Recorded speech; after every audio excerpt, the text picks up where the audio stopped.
Lecture number 17 of control system is about steady state error. Time domain analysis का last topic है। Let's start with the introduction. Any physical control system inherently suffers steady state error in response to certain type of input।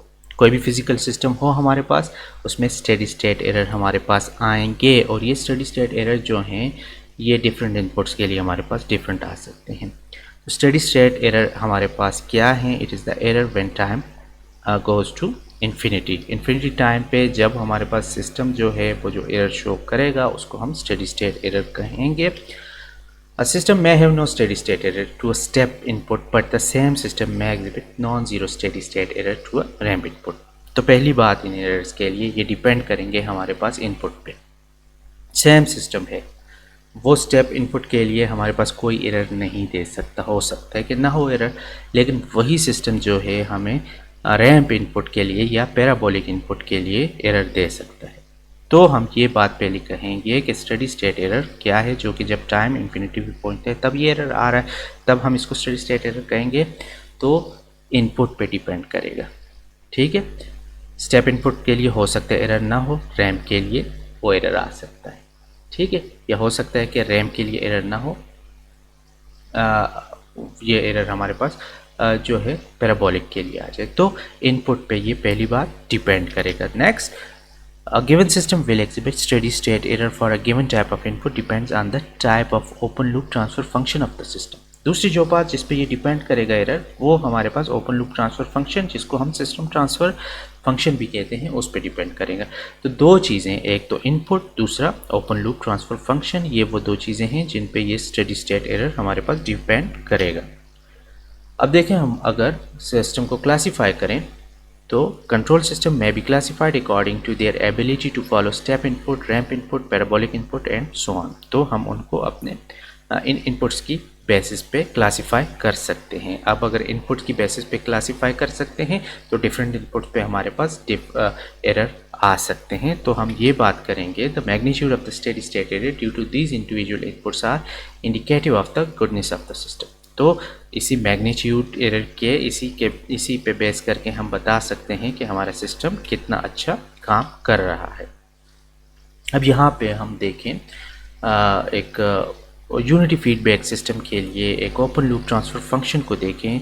Open loop transfer function हमारे पास given है एक unity feedback system के लिए। यहाँ पे जो डिनोमिनेटर में एक चीज़ हम देख रहे हैं, s की पावर n आ रहा है।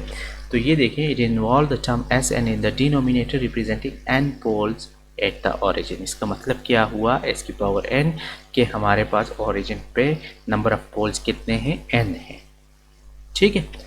अब देखें, a system is called type 0, type 1, type 2 if n is equal to 0 and 1 and 2 respectively, ठीक है। अब अगर ओरिजिन पे हमारे पास कोई पोल ना हो, पोल 0 हो ओरिजिन पे, तो हम कहेंगे हमारे पास सिस्टम का टाइप 0 है।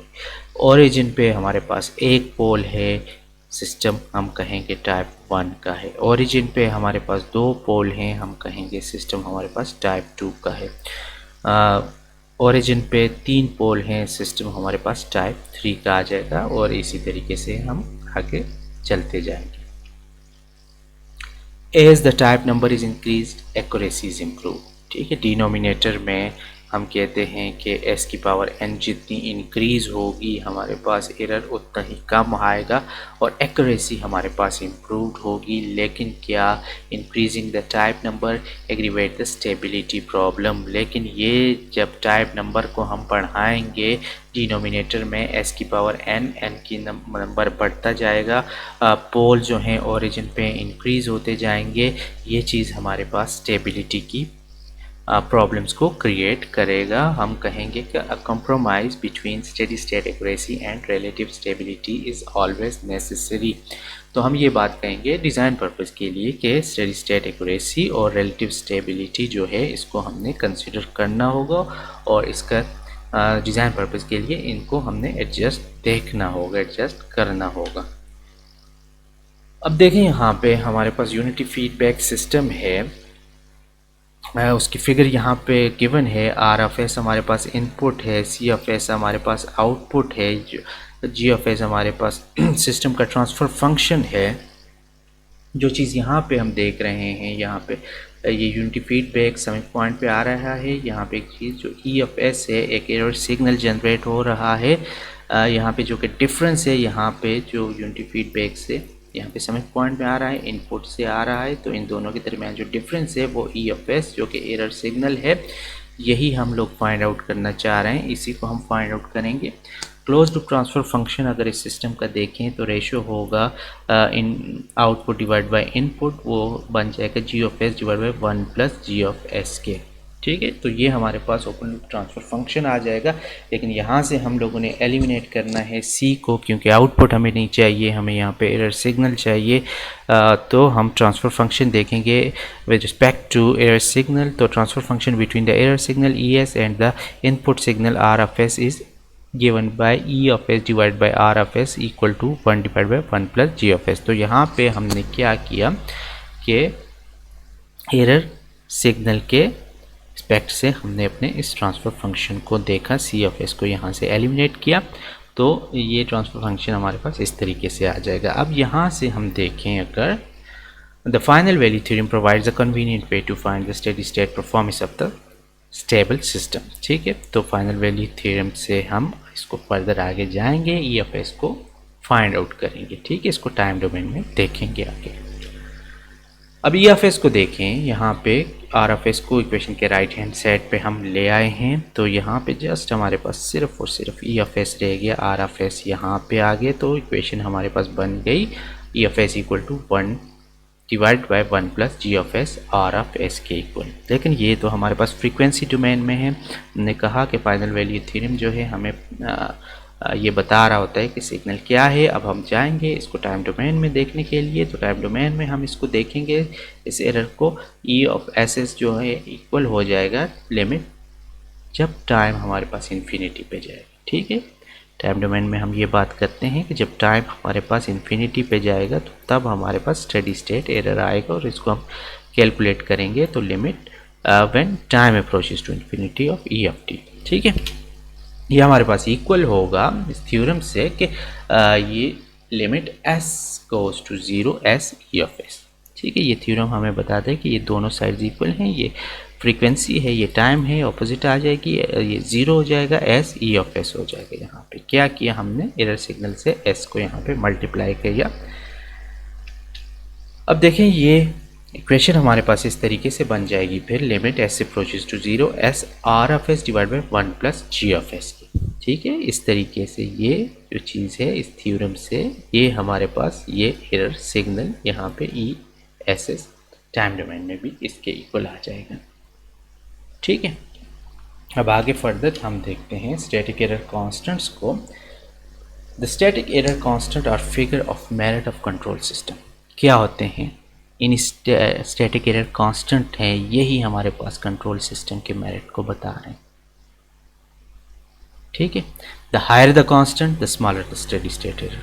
ठीक है, ये कांस्टेंट जब हम हायर जाएंगे तो हमारे पास एरर को ये कम करेंगे। कैसे, अब कोई भी सिस्टम हो, आउटपुट हमारे पास उसके लिए पोजीशन हो सकती है, वेलोसिटी हो सकती है, प्रेशर हो सकता है, टेम्परेचर हो सकता है, इसी तरीके से डिफरेंट आउटपुट आ सकती हैं।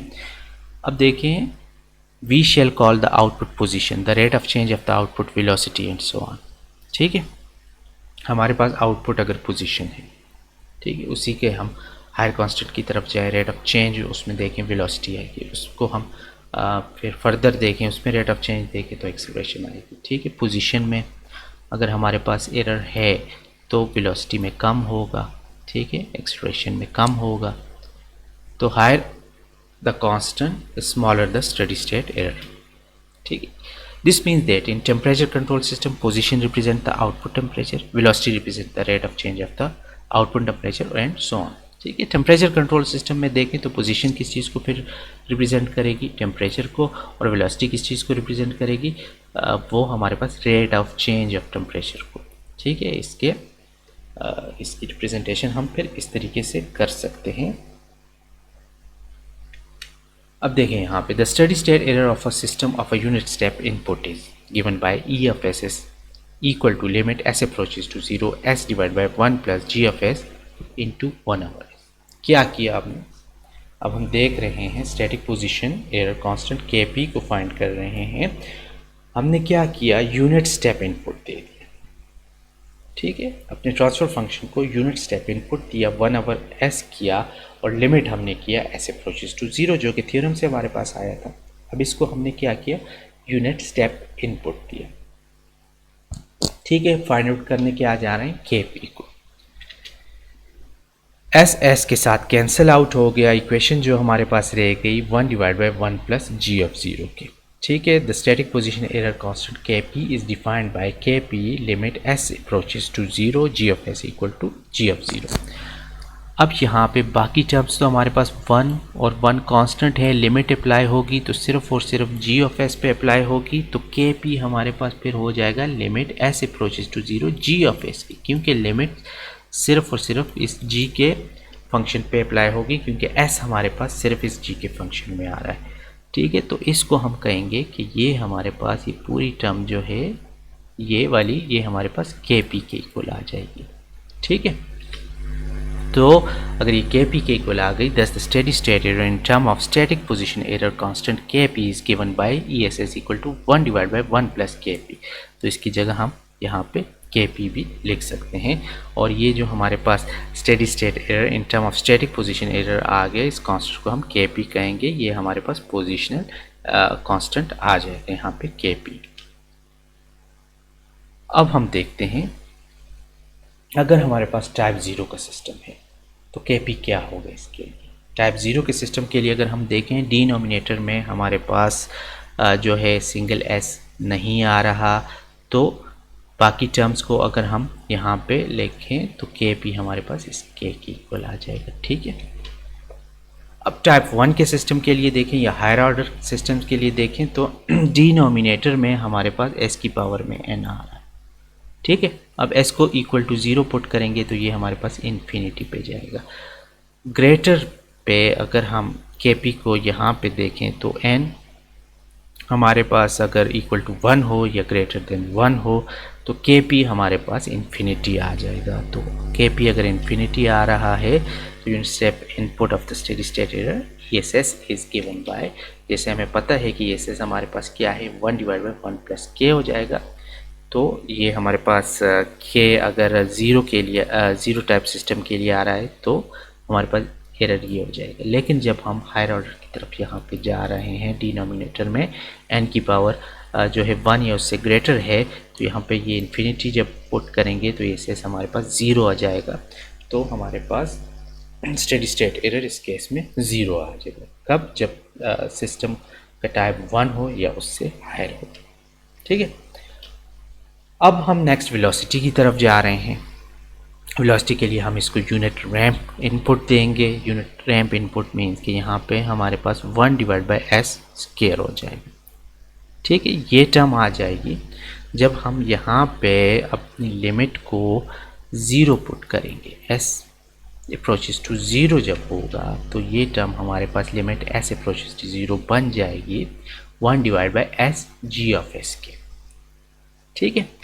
अब static position error constant Kv, जिसको हम वेलोसिटी कांस्टेंट यहाँ पे कहेंगे, ये हमारे पास आ जाएगी। इस टर्म को अगर हम देखें यहाँ पे ये अप्लाई हो रहा है, लिमिट डिनोमिनेटर पे अप्लाई हो रहा है, तो ये हमारे पास Kv इक्वल हो जाएगा limit s approaches to 0 s g of s के, ठीक है। The steady state error in term of static velocity error constant Kv is given by, क्या हो जाएगा फिर, ESS इक्वल टू 1/Kv के इक्वल हो जाएगा। ये स्टेडी स्टेट एरर हमारे पास इक्वल हो जाएगा 1/Kv के। अब देखें टाइप 0 का अगर हमारे पास सिस्टम, ठीक है, टाइप 0 का सिस्टम हो तो उसके लिए अगर हम लिमिट s को 0 पुट करें तो यहाँ पे न्यूमिनेटर में यहाँ पे s आ रहा है, तो ये हमारे पास Kv इक्वल टू 0 हो जाएगा। टाइप 1 के सिस्टम के लिए देखें तो हमारे पास लिमिट को s इक्वल टू 0 पुट करें तो ये हमारे पास देखें टाइप 1 में सिर्फ s और s हैं, तो ये कैंसिल आउट दोनों हो जाएंगे और यहाँ पे k और ये हमारे पास k बच जाएगा यहाँ पे। और अगर टाइप 2 या हायर सिस्टम के लिए देखें तो डिनोमिनेटर में हमारे पास जो है s बचेगा यहाँ पे। जब 0 पुट होगा तो यहाँ पे इन्फिनिटी आएगा और हम कहेंगे कि जब n इज़ इक्वल टू 2 और ग्रेटर देन 2 तो यहाँ पे के वी हमारे पास इन्फिनिटी आएगा। और यही के वी अगर हम जब हम ESS के उसमें पुट करेंगे 1/kV हमारे पास इन्फिनिटी आएगा। अगर के वी यहाँ पे क्या आया था, जब टाइप 0 का सिस्टम था तो 0 आया था, जब यहाँ पे 0 पुट करेंगे तो इन्फिनिटी आ जाएगा, ठीक है। और टाइप 1 के सिस्टम के लिए के आया था तो ये 1/k आ जाएगा। टाइप 2 या हायर सिस्टम के लिए के वी हमारे पास जो है इन्फिनिटी आया था तो इन्फिनिटी यहाँ पे पुट करेंगे तो ये इक्वल टू 0 आ जाएगा। देखें यहाँ पे के वी हमारे पास इन्फिनिटी यहाँ पे आया था तो ये अगर हम यहाँ पे पुट करेंगे तो ये 0 आ जाएगा। टाइप 2 और हायर सिस्टम के लिए ये जो है वो हमारे पास 0 आ जाएगा, ठीक है। अब हम पैराबोलिक इनपुट दे रहे हैं, एक्सेलरेशन एरर कांस्टेंट फाइंड करेंगे जिसको हम के ए कहेंगे। तो यहाँ पे हम अगर पैराबोलिक इनपुट दें तो हमारे पास ये लिमिट इक्वेशन इस तरीके से बन जाएगी 1 divide by limit S approaches to 0। Limit सिर्फ डिनोमिनेटर पे अप्लाई इसलिए होगी कि न्यूमिनेटर में हमारे पास सिर्फ एक कांस्टेंट है। तो इक्वेशन इस तरीके से बनेगी और हम कह सकते हैं कि the static expression error constant K A is defined by K A is equal to limit S approaches to 0 S square G of S, इस तरीके से आ जाएगा। और steady state error in term of the static acceleration error constant ka is given by ESS divided by 1/ka, इस तरीके से हम इसको लिखेंगे। अब देखते हैं टाइप 0 के सिस्टम के लिए ka हमारे पास क्या आएगा, 0 आ जाएगा। टाइप 1 के सिस्टम के लिए देखें तो हमारे पास ka क्या आएगा, इसके लिए भी 0 आ जाएगा। टाइप 2 के सिस्टम के लिए अब अगर हम देखें टाइप 2 के सिस्टम के लिए ये हमारे पास के आ जाएंगे, ठीक है। और अगर हम देखें टाइप 3 या हायर सिस्टम्स के लिए तो डिनोमिनेटर में हमारे पास एस यहाँ पे रहे, बाकी तो यहाँ पे एस कट जाएगा, दोनों सिर्फ के आ जाएगा। यहाँ पे एस जो है न्यूमिनेटर में हमारे पास 0 आएगा, यहाँ भी न्यूमिनेटर में 0 आएगा तो इसलिए यहाँ पे 0 0 आ गई, यहाँ पे के आ गया और यहाँ पे हमारे पास ये इन्फिनिटी आ गया। जब ESS फाइंड करेंगे तो टाइप 0 टाइप 1 सिस्टम के लिए ये हमारे पास इन्फिनिटी आएगा, टाइप 2 सिस्टम के लिए 1/k आएगा और टाइप 3 और हायर सिस्टम्स के लिए ये हमारे पास 0 आ जाएगा। तो यही बात हमने की थी कि जब हम हायर ऑर्डर की तरफ जाएंगे तो हमारे पास ये एरर जो है वो 0 होता जाएगा। इसी को हम अगर समराइज़ करें, अगर हम स्टेप इनपुट दें, ठीक है, तो स्टेप इनपुट के लिए हमारे पास टाइप 0 सिस्टम के लिए 1 डिवाइड बाई 1+k हमारे पास ये एरर आएगा, ठीक है। और टाइप 1 के लिए ये 0 हो जाएगा, टाइप 2 के लिए 0 हो जाएगा, ठीक है। रैंप इनपुट अगर हम दें तो हमारे पास ये टाइप 0 सिस्टम के लिए इनफाइनाइट होगा, टाइप 1 सिस्टम के लिए 1/k होगा और टाइप 2 सिस्टम के लिए 0 आ जाएगा। अब अगर एक्सेलरेशन इनपुट हो हमारे पास, पैराबोलिक इनपुट हम दें तो हमारे पास ये टाइप 0 सिस्टम के लिए इनफाइनाइट, टाइप 1 सिस्टम के लिए इनफाइनाइट और यहाँ पे टाइप 2 सिस्टम के लिए ये 1/k, ठीक है। टाइप 3 सिस्टम के लिए अगर हम फिर देखें तो ये 0 हो जाएंगे, ये इस तरह 0 0 दे जाएंगे, ठीक है। टाइप 4 सिस्टम के लिए अगर हम देखें ये फिर भी हमारे पास ये इस तरह 0 आगे आ जाएगा। ये टेबल इस तरह, ये डायगोनल अगर हम देखें इस तरीके से तो डायगोनल से नीचे ये हमारे पास 0 होंगे और इस साइड पे इनफाइनाइट हो जाएंगे। तो ये हमारे पास अपनी डिस्कशन की कंप्लीट समरी आ जाएगी कि स्टेप इनपुट के लिए, रैंप इनपुट के लिए, एक्सेलरेशन इनपुट के लिए एरर्स हमारे पास क्या आ रहे हैं। तो हमने ये बात की कि हमारे पास ये जो एरर है जिसको हम स्टैटिक एरर कहते हैं, ये हमारे पास जो स्टेडी स्टेट एरर ये हमारे पास डिपेंड करते हैं हमारे इनपुट पे, और दूसरी जो चीज़ है जिस पे ये डिपेंड करते हैं वो हमारे पास open loop transfer function system का आ जाएगा। तो इन दो चीज़ों पे ये डिपेंड करते हैं हमारे पास, इनपुट पे और ट्रांसफ़र फंक्शन पे। और इस टेबल में हमारे पास कंप्लीट समरी आ जाएगी हमारे इस डिस्कशन की। अब यहाँ पे एक एग्जांपल है, इस एग्जांपल में हम देखते हैं for the system shown in figure below evaluate the static error constant and find the expected steady state errors for the standard step ramp and parabolic input. यहाँ पे हमारे पास एक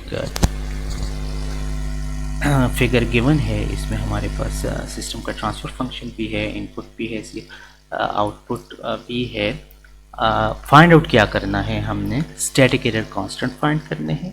ठीक है, स्टैटिक एरर कांस्टेंट जो है Kp, Kv और Ka find करने, और उसी हिसाब से हमने उसके फिर जो है स्टेडी स्टेट एरर्स फाइंड करने हैं। कांस्टेंट्स फाइंड करने के बाद स्टेडी स्टेट एरर फाइंड करने हैं। तो ट्रांसफ़र फंक्शन हमारे पास गिवन है। सबसे पहले तो हम देखते हैं कि हमारे पास स्टैटिक एरर कांस्टेंट क्या आ रहे हैं। ठीक है, तो Kp फाइंड करते हैं। Kp हमें पता है कि किस चीज़ के इक्वल है, limit S approaches to zero G of S हमारे पास गिवन है। यहाँ पे हम अपना लिमिट पुट करेंगे तो Kp हमारे पास इनफाइनाइट आ जाएगा। ठीक है, Kp हमारे पास अब यहाँ पे इनफाइनाइट आ गया। ठीक है, Kv फाइंड करने के लिए हमें पता है कि Kv is equal to limit S approaches to zero when S into G S. ठीक है, यहाँ पे जब वैल्यूज़ पुट करेंगे तो Kv भी हमारे पास जो है वो इनफाइनाइट आ जाएगा। ठीक है, Ka फाइंड करना है। Ka फाइंड करने के लिए हमें पता है कि Ka is equal to limit S approaches to zero S square G of S. यहाँ पे जब हम एस की लिमिट्स को पुट करेंगे तो Ka जो है वो हमारे पास आ जाएगा 10.4। अब हमारे पास तीनों स्टैटिक एरर कांस्टेंट आ गए हैं, Kp, Kv और Ka तीनों आ गए। अब हम फाइंड आउट क्या करने जा रहे हैं, स्टेडी स्टेट एरर को। Kp, Kv और Ka की वैल्यूज़ अब आ गई हैं। ESS जब फाइंड आउट करेंगे, ठीक है, ESS जब फाइंड आउट करेंगे यूनिट स्टेप के लिए तो वो हमारे पास आ जाएगा 1/1 + Kp, तो ये इक्वल टू 0 आ जाएगा। ठीक है, रैंप के लिए जब आप देखोगे तो ESS हमारे पास होगा 1/Kv के इक्वल। तो Kv हमने फाइंड आउट किया कि इन्फिनिटी है, वैल्यू पुट करेंगे तो 0 आ जाएगा। अच्छा, जब पैराबोलिक इनपुट है हमारे पास तभी ESS क्या होगा 1/Ka। Ka हमें पता है क्या है 10/4। यहाँ पे 10/4 लिखेंगे तो हमारे पास 0.09 हमारे पास ESS आ जाएगा। ठीक है, इस तरीके से हम ये अपनी एग्जाम्पल सॉल्व कर लेंगे। उम्मीद है लेक्चर आप लोगों को समझ में आ गया होगा। तो यहाँ पे आके लेक्चर हमारा एंड हो जाएगा।